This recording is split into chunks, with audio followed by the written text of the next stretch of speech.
பாத்தீங்கன்னா ஜனங்களோட மூஞ்சில காரி துப்புறாங்கன்ற பிரஜை கூட இல்லாம நீ ஷோ நடத்திட்டு இருக்க. 5 பேர் உட்காந்துருக்கானா எவன் என்ன பேச போறோம் உங்களுக்கே தெரியும் இல்லையா? யோசிக்க தேவையில்லை. பெரும்பாலான நேரங்கள்ல நான் மியூட் பண்ணிட்டு தான் பார்ப்பேன். ஏன் என்ன பேசணும்னு தெரியும் நமக்கு. சும்மா அது காட்சியை பார்க்கலாம். மியூட் பண்ணிட்டு பாக்குறது ஒரு இன்பம். அதை ட்ரை பண்ணி பாருங்க. நல்லா குத்தம் போக முடியல இவங்கள.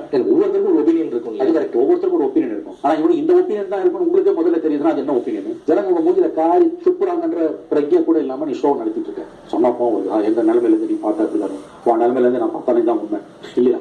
மியூட் பண்ணிட்டே பார்க்கலாங்க. ஒண்ணுமே தப்பு இல்லைங்க. காதுல ஃப்ரீயா இருக்கும். கண்ணு கொஞ்சம் குளிர்ச்சியா இருக்கும். ஆஹா என்ன அழகா பேசுறான்.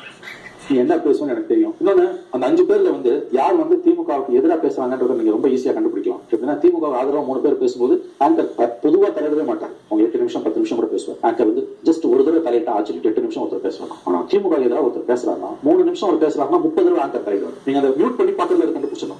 அந்த 3 பேர் பேசும்போது ஆங்கர் தலையிட மாட்டாங்க. சரி இவங்க எல்லாம் டிஎம்கே. ஒரு 2 பேர் பேசும்போது ஆங்கர் பூந்து பேசுவாங்க. ஆடியோவே வேணாம் பிரதர். ஆங்கர் பூந்தாருன்னா அவங்க டிஎம்கே எதிராக பேசுறாங்கன்னு அர்த்தம். 3 நிமிஷம் தான் ஒருத்தர் பேசியிருப்பாரு. மினிமம் 30 குறுக்கீடு இருக்கும் ஆங்கர் கிட்ட. அப்ப அவன் டிஎம்கே எதிராக பேசலாம். மறுபடியும் அப்படியே கேமரா கட் பண்ணி மேல போங்க. திமுக ஆதரவு ஒருத்தர் பேசுவார். அவர் ஒரு 4 நிமிஷம் பேசுவார். ஆங்கர் குறுக்கீடு நான் சொல்றதெல்லாம் சத்தியம். யூடியூப்ல போய் பாருங்க. நான் சொல்றது உள்ள பண்ணா நீங்க சொன்னீங்கன்னா நீங்க என்ன தண்டனை கொடுத்தா நான் ஏத்துக்கேன். 5 பேர் மறுபடியும் சொல்றேன் மியூட் பண்ணிடுங்க. 8 நிமிஷம் 7 நிமிஷம் 10 நிமிஷம் பேசுவாங்க திமுக ஆதரவாளர்கள். ஆங்கர் சைலண்டா இருப்பாரு. எதிர்த்து ஒருத்தர் ஜஸ்ட் பேச ஆரம்பிப்பாரு. அப்படிதான் 30 செகண்ட் தாண்டாங்க. 28 செகண்ட்லேயே குறுக்கிட்டு வந்துடும். அவர் 3 நிமிஷம் தான் டைம் கொடுப்பாங்க. இதுல என்னன்னா இந்த திமுகவுல இருந்து வரவங்க கூட சம்டைம்ஸ் சைலண்டா இருப்பாங்க. பேசணும் ஆங்கருக்கு பொறுக்காது. அவர் அப்படியே அவருக்கு அப்படியே புஜகலன்னு வாங்கல்ல அப்படியே இதெல்லாம் அவருக்கு அப்படியே பிடிச்சு நிற்கும்.